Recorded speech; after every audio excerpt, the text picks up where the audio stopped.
स्वाध्याय टीवी।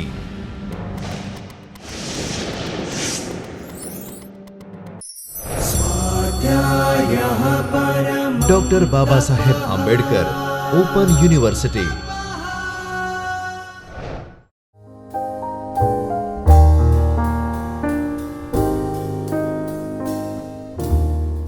નમસ્તે વિદ્યાર્થી મિત્રો, ડૉક્ટર બાબા સાહેબ આંબેડકર ઓપન યુનિવર્સિટીના ચૈતન્ય સ્ટુડિયોમાં આપનું સ્વાગત છે.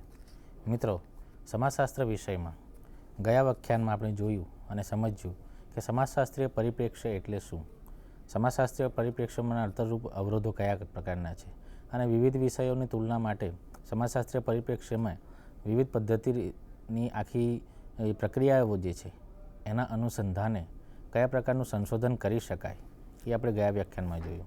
તો એ જ પરિપ્રેક્ષ્યના અનુસંધાને આપણે એક મુદ્દાને સમજીએ. આજે વિષય છે સામાજિક ધોરણો વિશે. આપણે સામાજિક ધોરણો વિશે ભણીએ. મિત્રો, સામાજિક ધોરણો એનો પહેલો અર્થ વિશે સમજીએ, પછી વ્યાખ્યા વિશે. સામાજિક ધોરણોમાં મુખ્યત્વે જોઈએ તો સામાજિક ધોરણોના અર્થના અનુસંધાને બે એક મુદ્દા મેં મૂક્યા છે, એ તમે વાંચી શકો છો. એમાં મુખ્યત્વે જોઈએ કે અનેકવિધ જૂથ પરિસ્થિતિઓમાં વ્યક્તિએ કોની સાથે કઈ રીતે વર્તવું અને કઈ રીતે ન વર્તવું તે નક્કી કરતા નિયમો જોવા મળે છે. આવા નિયમોને લીધે જ પરિચિતો અને અપરિચિતો સાથેનો આપણો વ્યવહાર શક્ય બને છે. સમાજશાસ્ત્રમાં આવા નિયમોને જ સામાજિક ધોરણો તરીકે ઓળખવામાં આવે છે. સામાજિક ધોરણોને કારણે સમાજમાં એક પ્રકારની સ્થિરતા અને વ્યવસ્થા જોવા મળે છે.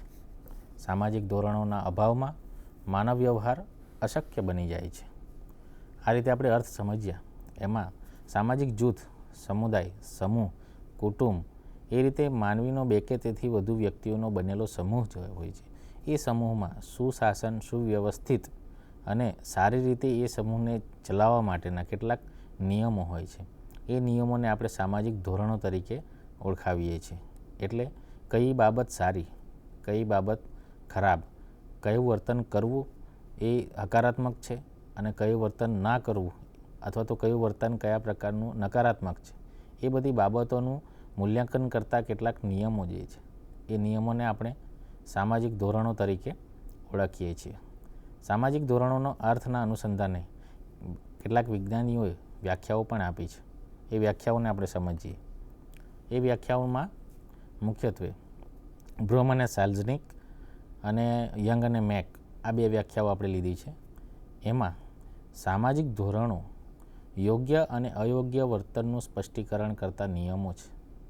તેના પાલનની કદર કરવામાં આવે છે અને ઉલ્લંઘન બદલ સજા કરવામાં આવે છે, એવું બ્રૂમ અને સેલ્ઝનિક જણાવે છે. યંગ અને મેક સામાજિક ધોરણોને અમુક સામાજિક પરિસ્થિતિને સ્થાન સાથે સંકળાયેલી જૂથ જીવનની અપેક્ષાઓ તરીકે ઓળખાવે છે.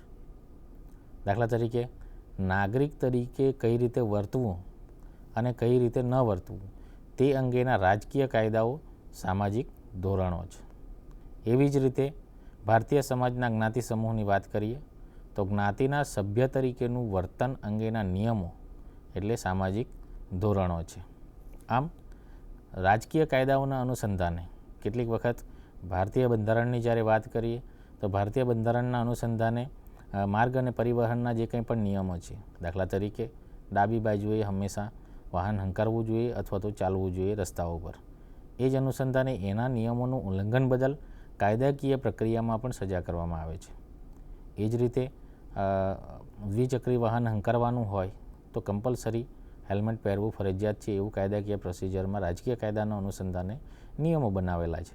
તો એ વ્યવસ્થા ટકાવી રાખવા માટેના આ નિયમોને આપણે સામાજિક ધોરણો તરીકે ઓળખાવીએ છીએ. એ જ રીતે જ્ઞાતિ સમાજની જ્યારે વાત કરીએ તો જ્ઞાતિ સમાજમાં પણ કયા પ્રકારે જ્ઞાતિમાં સમાજીકરણ કરવું બાળકનું, વત્તા લગ્ન અંગેના કયા પ્રકારના જ્ઞાતિ સમાજના પોતાના નિયમો રહેશે, પછી મૃત્યુ અંગેના કયા પ્રકારના નિયમો રહેશે, અથવા તો પછી કોઈક જ્ઞાતિ સમાજના વ્યક્તિનું અકાળે મૃત્યુ થયું હોય તો એવા સંજોગોમાં મૃત્યુ અંગેના કયા પ્રકારના નિયમો રહેશે, એ બધું પોતાના જ્ઞાતિ સમાજનું પોતાનું જે કંઈ પણ આગળ પડતા વડીલો દ્વારા જ્ઞાતિ બંધારણ હોય એ જ્ઞાતિ બંધારણના અનુસંધાને જ્ઞાતિપંચ જે રીતના ઠરાવો કરે છે એના અનુસંધાને જ આખા જ્ઞાતિ સમૂહે પોતાનું વર્તન એમાં હકારાત્મક લાવવાનું હોય છે. એ જ રીતે એવા બધા કાયદાઓનું જ્યારે પણ ઉલ્લંઘન થાય છે ત્યારે એ જ સમાજ વતી કેટલીક વખત એનું સજાત્મક એટલે કે નકારાત્મક પરિણામ આવવાને લીધે એનું મૂલ્યાંકન નકારાત્મક કરે છે. એને અનુસંધાને એ વ્યક્તિ જેમણે પણ સામાજિક ધોરણોનું ઉલ્લંઘન કર્યો હોય એ સામાજિક ધોરણોના ઉલ્લંઘન બદલ એમને સજા પણ કરવામાં આવે છે. એ સજાના પ્રકારો પણ એ જ્ઞાતિ સમાજના પોતાના બંધારણ કે જાતિપંચના નિયમ મુજબ થતું હોય છે. તો આ હતી સામાજિક ધોરણના અર્થ અને વ્યાખ્યા તથા સામાજિક ધોરણના અનુસંધાને કેટલાક ઉદાહરણો જોઈએ. હવે આ વ્યાખ્યાઓના અનુસંધાનમાં જોઈશું તો સામાજિક ધોરણો અંગેના કેટલાક લક્ષણો જે છે, સામાજિક ધોરણો કોને કહીશું અથવા તો કયા પ્રકારના સામાજિક ધોરણો હોય એ લક્ષણો વિશે આપણે સમજીએ તો લક્ષણોમાં મુખ્યત્વે જોઈએ તો 5 જેટલા લક્ષણો જે છે એ 5 જેટલા લક્ષણોને આપણે ભણીશું. સાર્વત્રિકતા અને વૈવિધ્ય, બીજું છે સમૂહ દ્વારા સર્જન, ત્રીજું છે સંસ્થાકરણ, ચોથું છે વર્તનનો માપદંડ અને પાંચમું જે છે એ વર્તન ઉપર ધોરણોની અસર. હવે સૌપ્રથમ જોઈએ તો સાર્વત્રિકતા અને વૈવિધ્ય જોઈએ આપણે.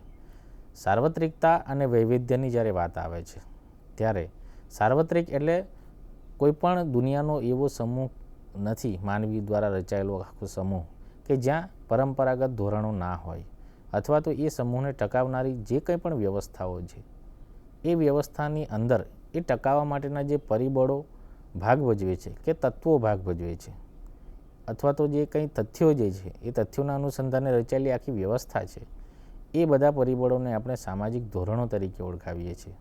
એટલે પૃથ્વી ઉપર જ્યાં પણ માનવ સમાજ વસવાટ કરે છે ત્યાં એ માનવીના સમાજની પોતાની સાતત્ય અને અસ્તિત્વ જળવાવા માટે એ સમાજના પોતાની ઓળખ એક આખી ઊભી કરીને ટકાવી રાખવા માટે જે કંઈ પણ એ માનવીના સમાજ દ્વારા કે કુટુંબો દ્વારા કે સમૂહો દ્વારા જે કંઈ પણ નિયમો બન્યા છે એ નિયમો સાર્વત્રિક હોય છે તો જ એ સમાજ ટકી રહેવાની સંભાવનાઓ રહેલી હોય છે. અને બીજું જે છે વૈવિધ્ય જે છે. હવે કેટલાક ધોરણો એવા હોય એ ધોરણો કેટલીક કક્ષાએ અમુક સમાજમાં સમસ્યારૂપ પણ હોય છે અને બીજા સમાજમાં એ સમસ્યારૂપ થતા પણ નથી અથવા તો સમસ્યારૂપ નીવડતા પણ નથી. એવી બાબતમાં એવા ધોરણો સાપેક્ષ પરિસ્થિતિમાં એ અમુક જગ્યાએ ખોટા હોય છે તો અમુક જગ્યાએ સાચા હોય છે, અમુક જગ્યાએ નકારાત્મક હોય છે તો અમુક જગ્યાએ હકારાત્મક હોય છે, અમુક જગ્યાએ ઈચ્છનીય પણ હોય છે, અમુક જગ્યાએ અનિચ્છનીય પણ હોય છે. એટલે સામાજિક ધોરણોની બાબતમાં કેટલીક વખત આમાં વૈવિધ્ય પણ જોવા મળે છે. તો આ રીતે સાર્વત્રિકતા અને વૈવિધ્ય. બીજું છે સમૂહ દ્વારા સર્જન. સમૂહ, જૂથ અથવા તો કુટુંબ અથવા તો સમાજ અથવા તો મંડળ જે કંઈ પણ સમૂહ માનવીનો સમૂહ દ્વારા રચાયેલો આખું વ્યવસ્થિત ગ્રુપ જે છે એ ગ્રુપ ક્યારે બને કે જ્યારે એના દ્વારા કેટલાક નિયમોનું બંધારણ થયેલું હોય છે. એ નિયમો દ્વારા વર્તન કરવા માટેનું ઈચ્છનીય અપેક્ષાઓ રાખવામાં આવે છે. એ અપેક્ષાઓને આધીન રહીને જ આખું જે ગ્રુપ રચાય છે, સમૂહ રચાય છે, એને આપણે સમૂહ દ્વારા રચાયેલું કહેવાય છે. એ જ રીતે સામાજિક ધોરણો એ મોટે ભાગે એક વ્યક્તિ દ્વારા થતું નથી.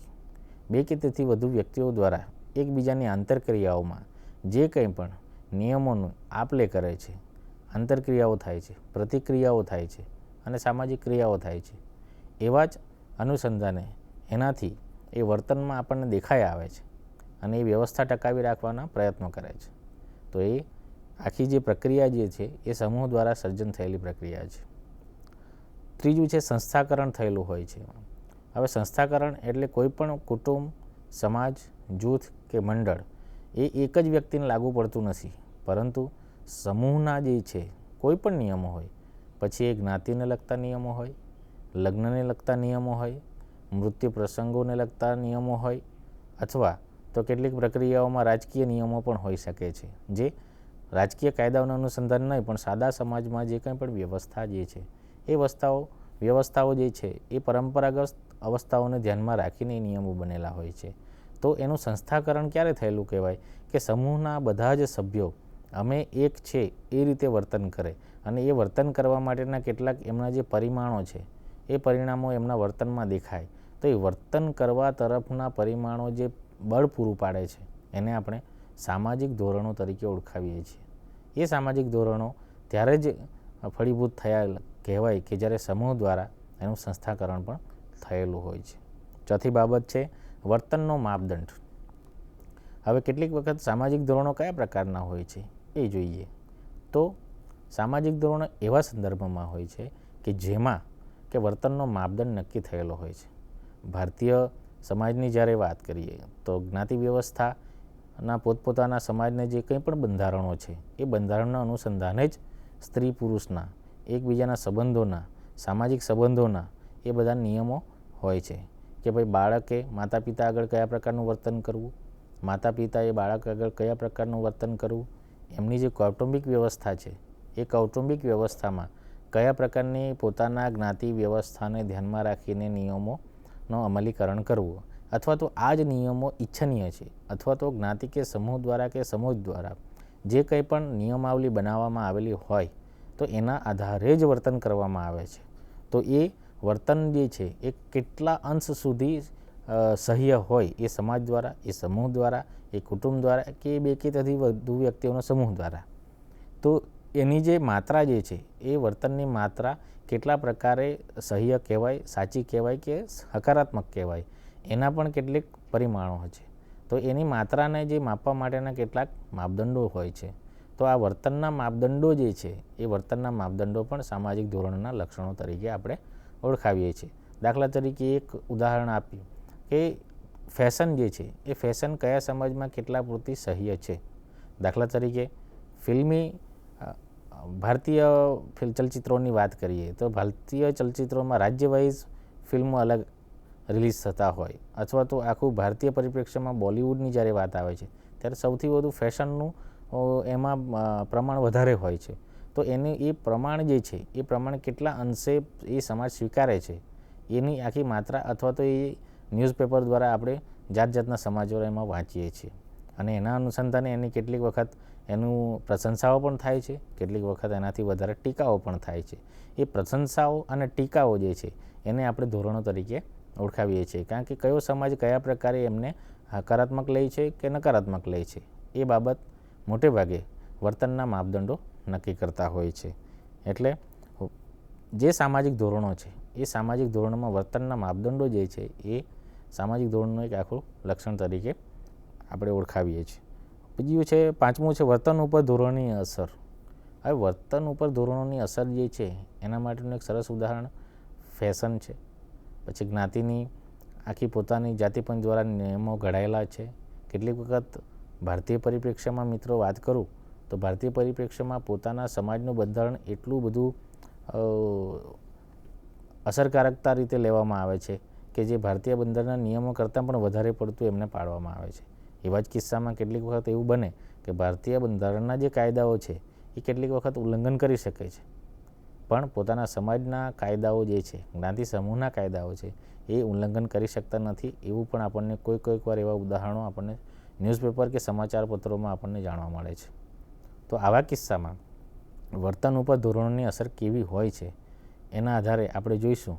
તો વિદેશનો આખો સમાજ લઈએ કે યુરોપનો સમાજ લઈએ, વિકસિત દેશોનો, પછી અલ્પ વિકસિત દેશોનો અને અવિકસિત દેશો જે છે એના અનુસંધાને આખી જે વ્યવસ્થા રચાયેલી હોય છે.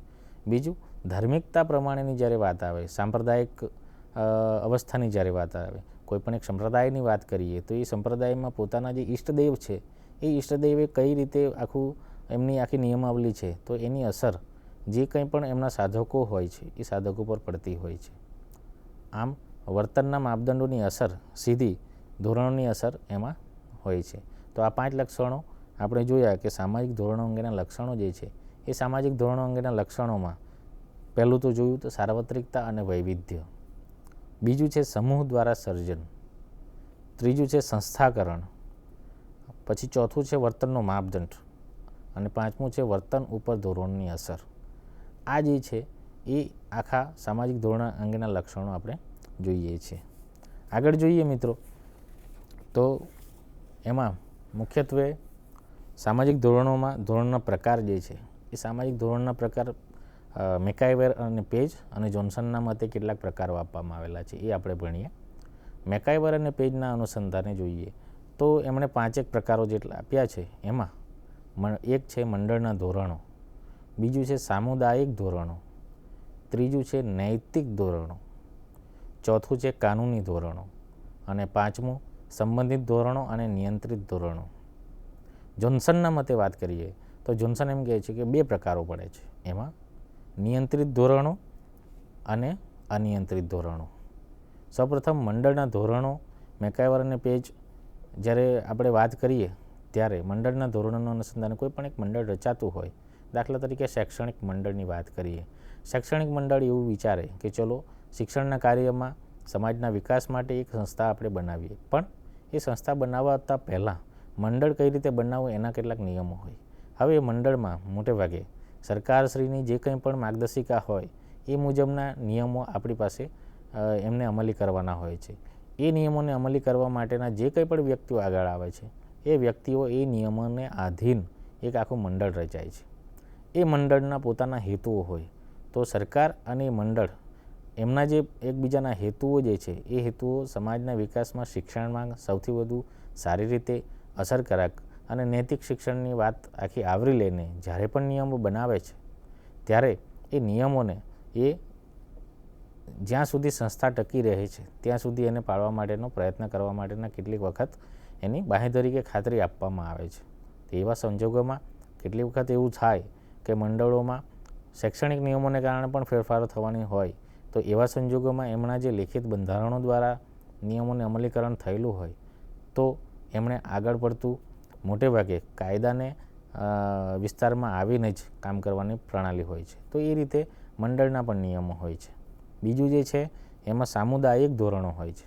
હવે એક સમાજ કોઈક વાર એવું હોય કે એક સમાજમાં અમુક પ્રકારની જે વર્તનની પ્રણાલી હોય છે, કેટલીક વખત એમના તહેવારો, ઈષ્ટદેવના તહેવારો હોય, એમના પોતાના કુળ કે ગોત્ર પ્રમાણેના તહેવારો હોય, તો એ તહેવારો અનુસંધાને એક સરખું વર્તન થયેલું જોવા મળે છે.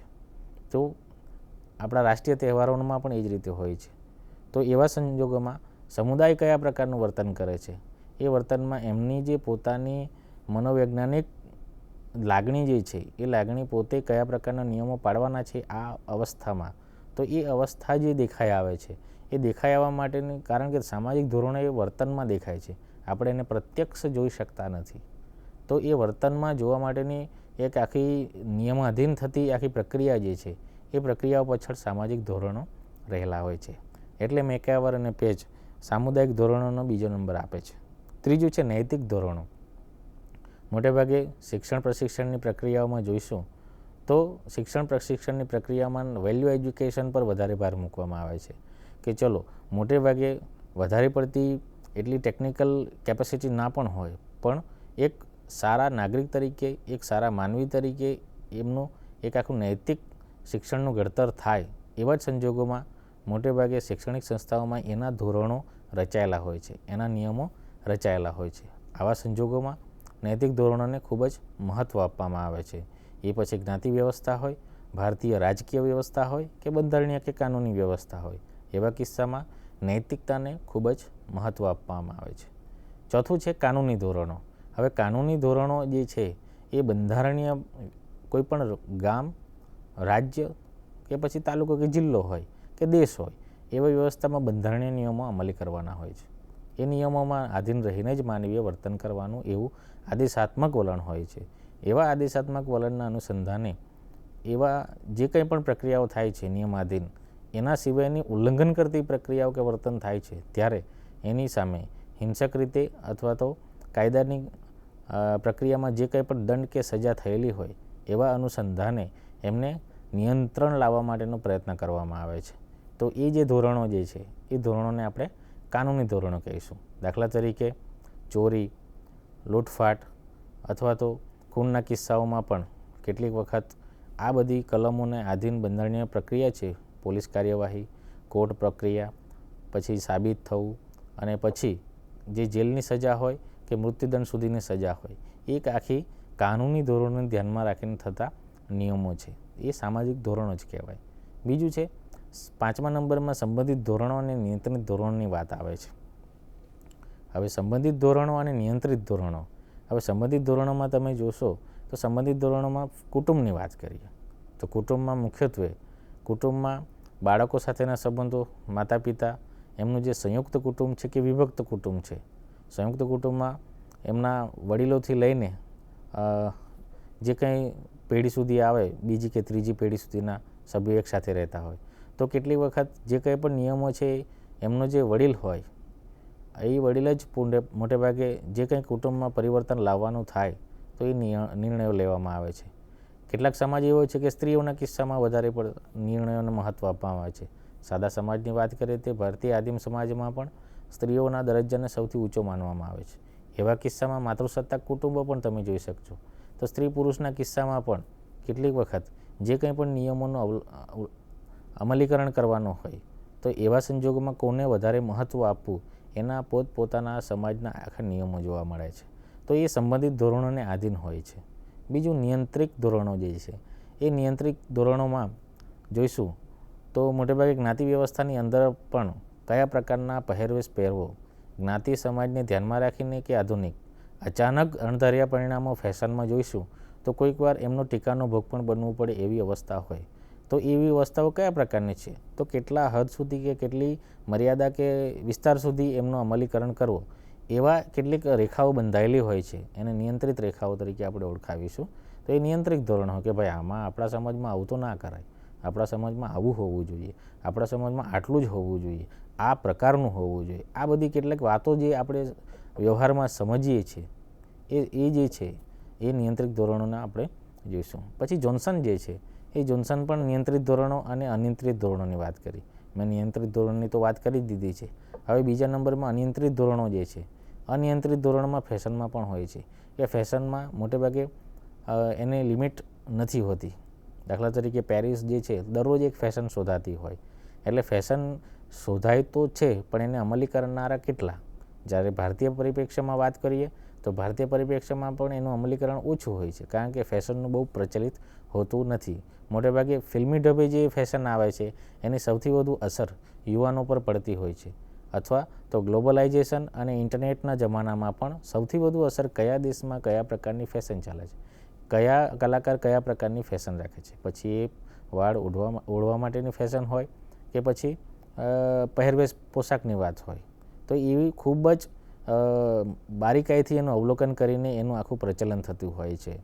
એ જ રીતે આ જે અનિયંત્રિત ધોરણો છે એ અનિયંત્રિત ધોરણો આવા પ્રકારમાં મોટેભાગે દરેક સમાજમાં જોવા મળે છે કે આવા કિસ્સામાં કેટલીક વખત જે સજા કરવામાં આવે છે તો એ સજામાં મોટેભાગે ઠપકો હોય છે, કેટલોક સામાન્ય દંડ હોય છે અથવા તો ટીકાપાત્ર વલણ કેટલીક વખત વડીલો દ્વારા પણ એમને આપવામાં આવતું હોય છે કે ભાઈ આ બરાબર નથી, આ બરાબર છે, આ પ્રકારનું બરાબર છે, આપણા સમાજમાં આ રીતે જ હોવું જોઈએ. આ બધી કેટલીક શિખામણો જે છે, ઠપકો છે, ટીકા છે, આ કેટલાક અનિયંત્રિત ધોરણોને નિયંત્રિત કરવા માટેના પ્રક્રિયા છે. તો આ હતા સામાજિક ધોરણોના પ્રકારો. મુખ્યત્વે આ જે 7 જેટલા પ્રકારો આપણે જોયા, યંગ અને મેકના મતે 5 અને મેકાઈવર જોન્સનના મતે 2. તો આવા કિસ્સામાં વિસ્તારથી પણ સમજી શકાય. તમે કેટલાક જ્ઞાતિ સમૂહનો અભ્યાસ પણ કરી શકો છો કે કયા પ્રકારના ધોરણો છે. સમાજશાસ્ત્રીય રીતે તમારે એક વિદ્યાર્થી તરીકે જોવું હોય તો આવા કિસ્સામાં તમે જે તે સમાજમાં જે કંઈ પણ આગેવાનો હોય, ગામડાની વાત કરીએ તો વડીલો મોટેભાગે એક પીપળાનું ઝાડ હોય કે વડનું ઝાડ હોય ત્યાં બેઠા હોય તો એવા કિસ્સામાં ગામના નિયમો કેવા છે એ પણ તમે જાણી શકો છો. પછી તમારા જ્ઞાતિ સમાજના નિયમો કેવા છે એ પણ જાણી શકો. પોતાના ગામમાં કેટલી જ્ઞાતિઓ છે ને એ જ્ઞાતિઓ કયા પ્રકારે એકબીજાથી સાયુજ્ય સ્થાપીને રહે છે, આપત્તિના સમયે કયા પ્રકારની એ લોકો ભૂમિકા હોય છે, અથવા તો કોઈક લગ્ન પ્રસંગે કે સારા તહેવાર નિમિત્તે એકબીજા જ્ઞાતિઓ વચ્ચેનું કયા પ્રકારનું સાયુજ્ય છે એ પણ તમે જાણી શકો છો. એ જે સાયુજ્ય સ્થાપવાની વાત હોય, એકબીજા વચ્ચેની સહકારની આખી પ્રક્રિયા હોય તો એ સહકાર માટેના જે કંઈ પણ નિયમાવલી હોય છે એને આપણે સામાજિક ધોરણો તરીકે ઓળખાવીએ છીએ. હવે આ સામાજિક ધોરણનું મહત્ત્વ કેટલું છે એ આપણે સમજવું ખૂબ જ જરૂરી છે. સામાજિક ધોરણોનું મહત્ત્વ જે આપણે સમજીએ એમાં મોટેભાગે 6 જેટલા મુદ્દાઓ છે એ આપણે ભણીએ. એમાં પહેલો જે છે એ વ્યવસ્થા અને સ્થિરતા. વ્યવસ્થા અને સ્થિરતા જે છે એ મુદ્દામાં પછી માર્ગદર્શન, વર્તનની સામ્યતા, સામાજિક જરૂરિયાતોનો સંતોષ શક્ય બને છે, સમૂહ જીવનના નિર્ણાયકો અને સામાજિક નિયંત્રણ. આ 6 મુદ્દાઓમાં જોઈશું તો સામાજિક ધોરણોનું મહત્ત્વ આપણને સમજાશે. હવે વ્યવસ્થા અને સ્થિરતા જ્યારે વાત આવે છે તો કેટલીક વખત ધોરણો એના માટે હોય કે કોઈપણ મંડળ, કુટુંબ કે સંસ્થાને ટકાવવું હોય તો આ નિયમોને અમલી કરવા ખૂબ જ જરૂરી બને છે. આવા કિસ્સામાં એની વ્યવસ્થા કઈ રીતે ટકી રહે એના માટેના કેટલાક વ્યક્તિઓ, વડીલો કે આધારભૂત જે કંઈ પણ સત્તા ધરાવતા વડીલો હોય તો એ વ્યક્તિઓ હોય કે પછી અધિકારીઓ હોય એ વ્યવસ્થા ટકાવી રાખવા માટેના પ્રયત્નો કરે છે.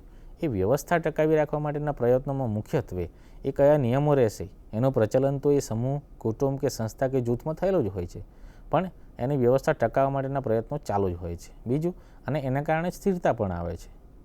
કોઈક વાર કાયદો અને વ્યવસ્થા જાળવવાની વાત હોય, કોમી રમખાણો થયા હોય તો આવા કિસ્સામાં કેટલી વખત સરકાર, આધારભૂત સ્વૈચ્છિક સંસ્થાઓ અથવા તો જાગૃત નાગરિકો અથવા તો અસરકારક છાપાઓ દ્વારા પણ જાહેરાતો આપીને એ પરિસ્થિતિ થાળે પાડવા માટેની વ્યવસ્થા કરવામાં આવે છે.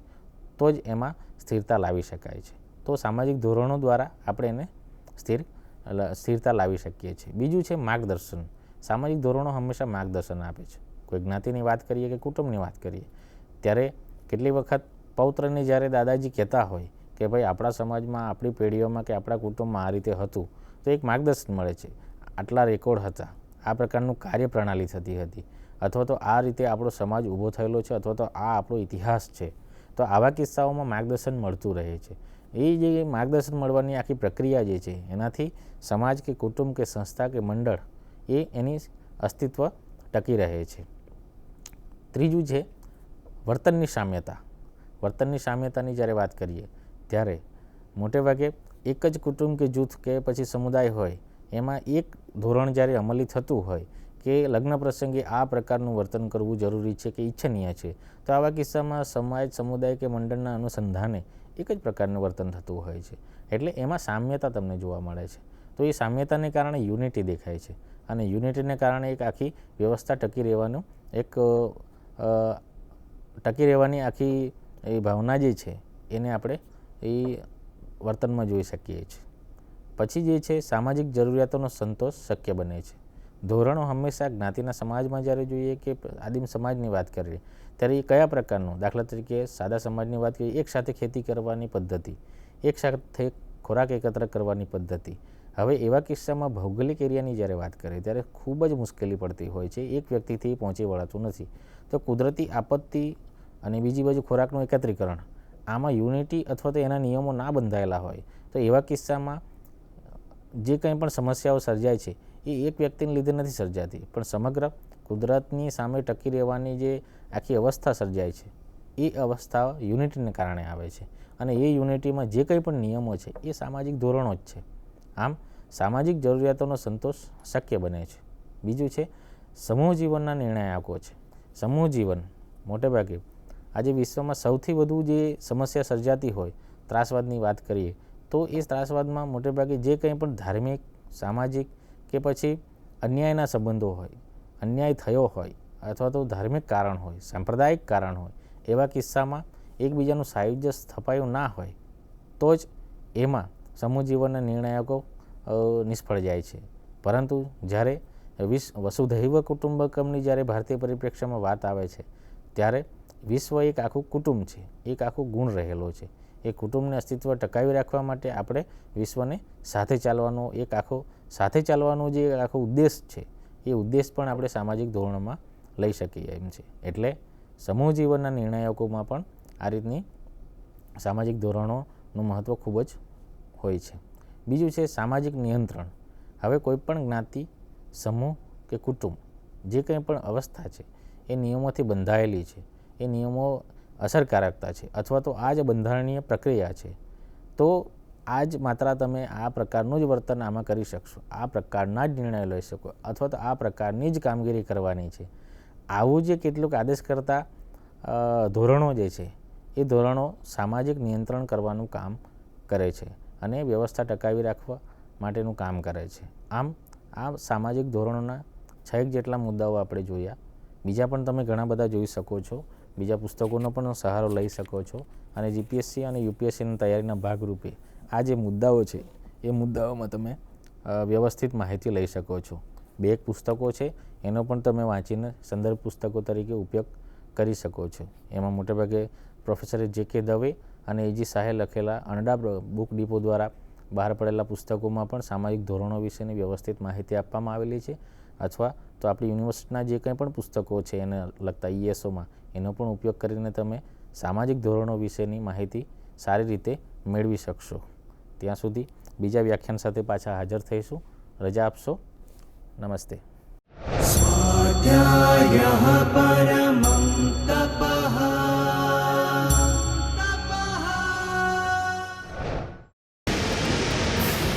સ્વાધ્યાય ટીવી